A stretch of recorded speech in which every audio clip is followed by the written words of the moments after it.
Hi, I'm Michael, and this is Carelifornia. And tonight we have some good news out of the White House and the House of Representatives about the upcoming budget fight at the end of September. Additionally, one state is pushing to provide mini stimulus checks to some of its parents to help pay for the costs associated with virtual school and daycare. And Chuck Schumer speaks up in protest against the skinny Republican stimulus package that is pending a vote in the Senate right now. So tonight we're discussing the gentleman's agreement that Nancy Pelosi and the White House have reached over the upcoming budget bill, North Carolina's parental stimulus check, and Chuck Schumer's perspective on the skinny Senate Republican stimulus package. Now this is your 5-minute nightly notes, so let's make this quick. But before we do that, if you like this information, if you find it interesting, if you find it helpful, please don't forget to like and subscribe.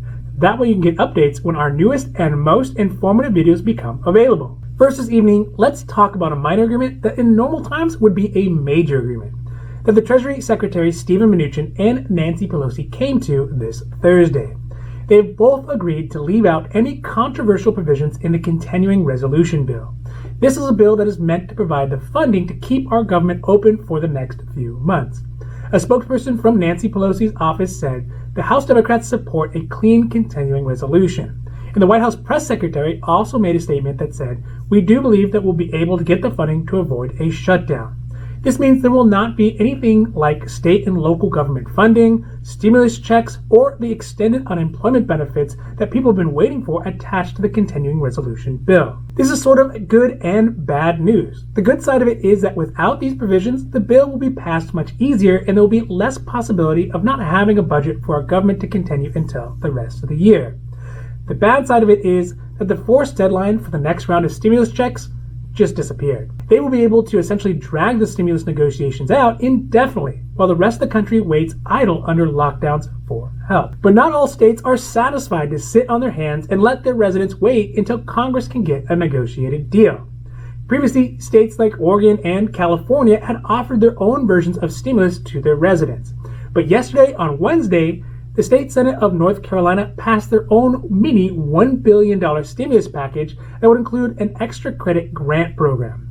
This program would send out stimulus checks to North Carolina parents to help them cover the additional costs for virtual schooling and childcare that has resulted from the pandemic and the lockdowns. Although it's not as much as the $1,200 stimulus check that's included in the Democratic HEREOS Act, the grant would provide $375 for a household who has at least one child who's under the age of 17. And the grant will be paid out by December 15th. But not all North Carolina senators are in agreement on the bill. In fact, 5 Democratic senators voted against the measure while all the Republican senators voted for it.